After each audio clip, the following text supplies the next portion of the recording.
going to be asking you some very quick questions and no long answers, no overthinking, no board meeting kind of answers, right? So just straight to the point. Yeah, so the first question I would like to ask you is, would you choose money or influence? No overthinking. Okay, start again. Okay. Would you choose money or influence? I think I'll choose money. With money comes influence. Amazing. I really, really want to agree with you on that. Sincerely, with money. So let me tell you why. You know, the Bible says Yes, sir. there is a wise man but a poor man. He had wisdom to save the city, but his wisdom was not heard because he was poor. So people question that if he truly has wisdom, why didn't he use his wisdom to make money? So his advice was not felt. His advice could save the city, but it was not heard because he was poor.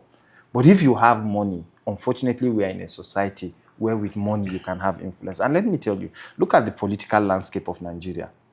A lot of people that have money influence the decision of the poor. That's right. Because the poor depends on the rich to make a decision. And that is why the rich will always want to have their way to make the poor remain poor, our political class. That is what is happening, to be honest. So when you have money, even the wicked will respect you because of what you have. He won't respect you because you have so much wisdom, you can influence people. He will use money, talk to them. The people that are hungry, he will give them money and they will turn against you tomorrow. Unfortunately, we are living in a society where people value money more than your wisdom.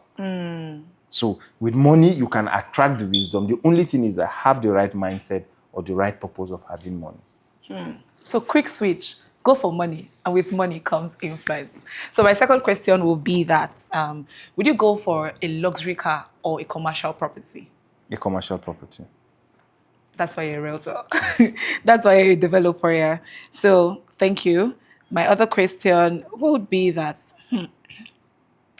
this is quite interesting. So would you hire your family or hire a professional? Hire a professional. Knowing you for this while now, I know that for a shorty that you would definitely hire a professional than a family member. Okay, so would you want to? This is quite interesting. So would you rather choose a competent person to a person of good character? Character. So it's always character over competence. Sure. Exactly. Why is that? Saying that you're in charge of a conglomerate. It is because you can hire somebody with competence and lack of character will destroy what he has done. But you can hire somebody with a good character and he will learn the competence over time and you keep that person over a long period of time. And that person will be of value to you rather than somebody who has bad character, who lacks integrity and is competent at his job. Whatever he has done, he will destroy it. It's like the Bible saying that do not give what is precious to swines or dogs because they will turn back and back at you. That's right. So for me, I would always choose character over competence. Okay, so I quickly want to go back to the luxury car over a commercial property, right? Because I know that you would have actually been living you can live any life you want to live right now, but you're still having the simple life, still driving a simple car and, living in a simple house, rather than going for everything luxurious and living an extravagant life. So can you just buttress more on that? I think there's nothing wrong in living a good life. I live a good life. It all depends on what people perceive as good life. Good. So for me, I don't live to impress people. I live because I feel this is good for me. I wear clothes not because I want to impress others. I wear clothes because I think this would look good on me. So, and for me, I looked at my inflow, my income, and I'm just moderate about everything. You don't have to be extravagant to prove that you're wealthy. I think the true wealth doesn't come from what you wear and things you acquire. True wealth comes from how well you've been able to use your brain to solve human needs and create and solve problems. That's right. Create value for other people. I believe that is the mindset that drives me. So it makes me conservative. And of course, for everything I do, the wealth I have today, I believe belongs to God. I'm just a custodian of it. And how faithful I remain in managing these resources makes a lot of difference in the way I perceive what wealth is. Amazing. Amazing. So another question, profit or purpose? I think I'll go with purpose, because in purpose you would find profit. Okay, so that's I'd like to buttress more on that because I know everybody is out there for profits, right? So because there are a lot of times that you know this is quite good for the people, but you don't actually have profit on it.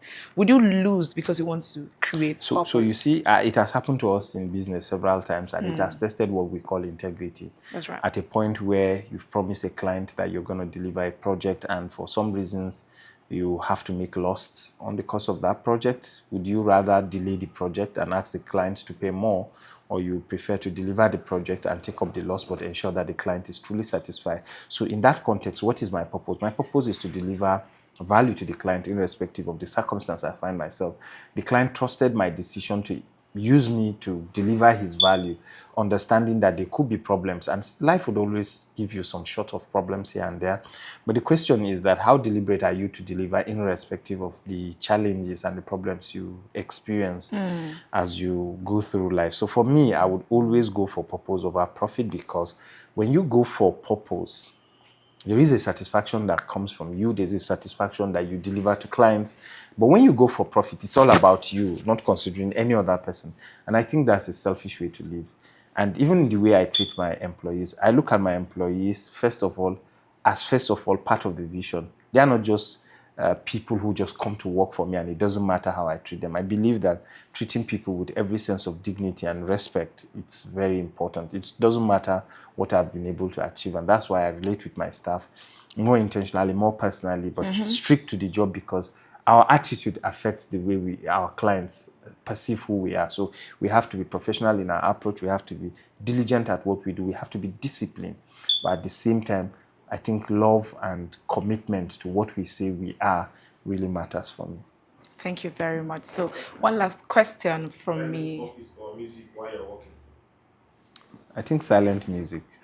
Yes, I've experienced that a lot of times. Some very cool silent music in the background just helps to give you that inspiration, I guess, Sure. right? And tense the tension.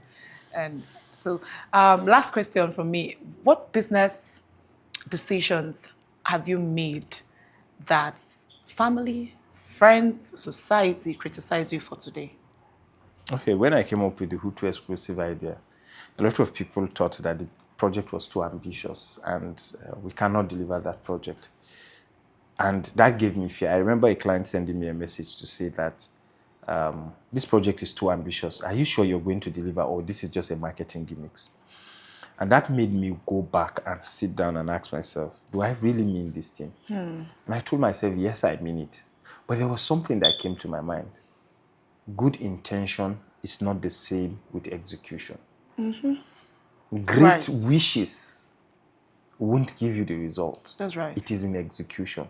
And that is why I always tell people, and one of my favorite quotes, good intention doesn't give you good results. Commitment and excellence. Execution gives you good result. And therefore, good wishes without execution makes you a fraud. If I promise you that I'm going to deliver something and I have good intentions for it, but I don't have capacity to deliver, it's fraud in itself. So for me, That's right. that has been one of my greatest challenges, and it put me back on my mind to say, what can I do differently to achieve this thing within the timeline? And we've seen many reasons, much more than you can imagine, that has questioned our business stability, that has threatened us right in our face just because of that project. But we still remain committed to the result, and with God by our side today, Hutu Exclusive is a reality. A The first big phase reality. of the project is completed. Oh, so yes. we're working on the second phase, and we would still deliver. So that's one of it. The second part of it is before I get married, I was afraid not to miss out on marriage. I was afraid not to enter wrong marriages, because a lot of people complained of having bad marriages. Yes. And when you go to their place, they'll say marriage is like that. Marriage, one day you feel like living this and that. And I told myself that I was going to have a good marriage. And I committed it to God.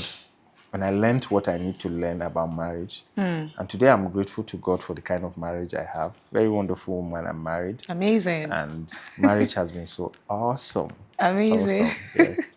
Yes, of course, would have a lot of space for the both of you to come share your experiences to Nigerians, so that people like us that are still single would be able to not make it wrong, would make it right.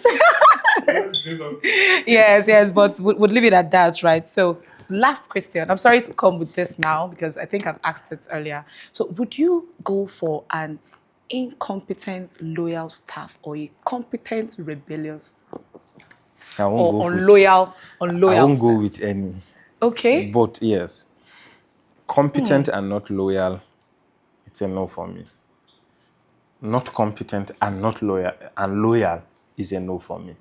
So I would have to wait to get a competent person and a loyal person. Amazing. That seals it right there. Thank you so much for your time. Thank you. Food. Pandeliam and two, they are the same thing now. Ebantuo. I think I prefer. It's tuo. It's a northerner. Two. That's what I grew up eating, and I love it. Exactly. Tuo the miyan kuka.